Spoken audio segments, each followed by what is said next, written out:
Oui, là vous avez le vieux Chili, Chili Village, c'est les trois rues qui sont autour de la mairie, l'église est là, l'ancien cimetière est là, la rue Verte est là, la rue Olivier Borgard, la rue François Mouton. C'était le cœur du village en 1900 et même on peut dire en 1950 aussi. Et puis ce qui est le parc de la mairie qu'on voit là sur ce plan napoléonien. Et puis, ce qui est frappant aussi, c'est les noms des lieux-dits qui n'ont pas changé. Les Champs-Fous, la Butte au Berger, la Croix Brisée, le Moulin à Vent, le Nez, la Croix Blanche, la Sablonnière. Donc vous avez en quelque sorte une pérennisation des lieux-dits, sauf que c'était des lieux plutôt agricoles et où en tout cas sans habitants, et aujourd'hui sont généralement ou des lieux avec habitants ou des lieux avec activité économique. Moi, je suis arrivé à Chilly-Mazarin en 1966. Dans le sud de la ville déjà, il y avait encore des vaches. Hein. On voyait des vaches de l'autre côté de l'Yvette, tout ça. Bon, maintenant, effectivement, c'est toute une époque où on a vu l'urbanisation gagner et donc le recul du rural.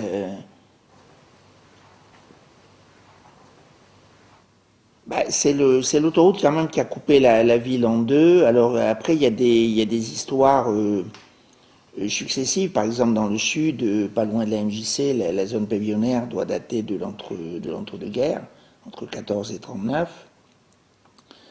Les zones collectives sont beaucoup plus récentes, elles sont des années 60 et au-delà. Les zones collectives, enfin les grandes résidences collectives, elles sont postérieures à l'autoroute.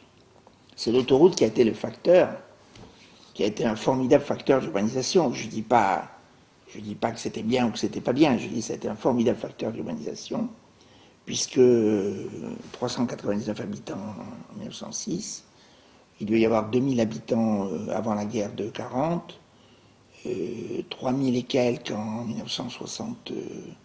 1962-63, et on est passé en 1975, on est passé à 16 000 habitants. Donc ça traduit un boom terrible avec toutes ces résidences collectives qui ont surgi aussi bien dans le nord que dans le sud, là où il y avait des espaces et des terrains. C'est bon, de même que la ligne de Sceaux. La ligne de Sceaux a favorisé l'urbanisation de tout le secteur, Orsay, Bure, Givry-sur-Yvette, etc. De même, l'autoroute du Sud a favorisé l'urbanisation de Chilly-Mazarin. C'est extrêmement net, hein, historiquement.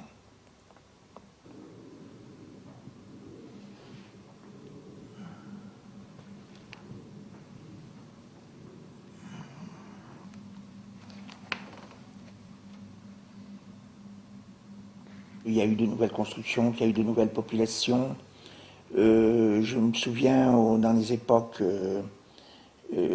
70, 1970, il y avait beaucoup comment dirais-je, de populations qui travaillaient à Orly, des hôtesses de l'air, des commandants de bord, du personnel de compagnie aérienne.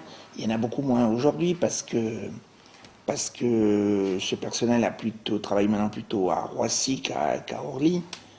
Euh, et puis bon, il y a eu le phénomène propre à toute la région Île-de-France, c'est-à-dire que au fur et à mesure de l'urbanisation de la région Île-de-France, au fur et à mesure que les prix de l'immobilier montent dans Paris, etc., vous avez un desserrement qui se fait du nord au sud et qui fait qu'on accueille des populations qui viennent généralement de communes plus proches, mais généralement plus au nord.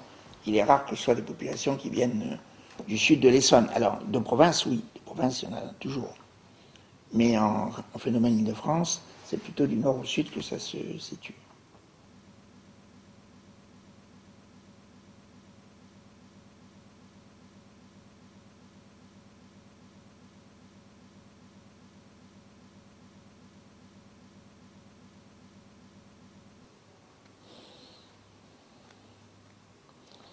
Moi, je pense que dans toutes les villes, il y a des personnes qui s'installent là peut-être un peu par hasard ou parce qu'elles ont été attirées par ceci ou cela. Et après, il y a le problème de la pérennité de la présence. Et je pense que dans les 5 premières années, on peut repartir de Chili. Qu'au bout de 5 années, on s'y installe davantage, on s'y habitue davantage. Et lorsqu'on en part, c'est qu'il y a des raisons plus fortes. Je pense que c'est les 5 premières années qui constituent un seuil.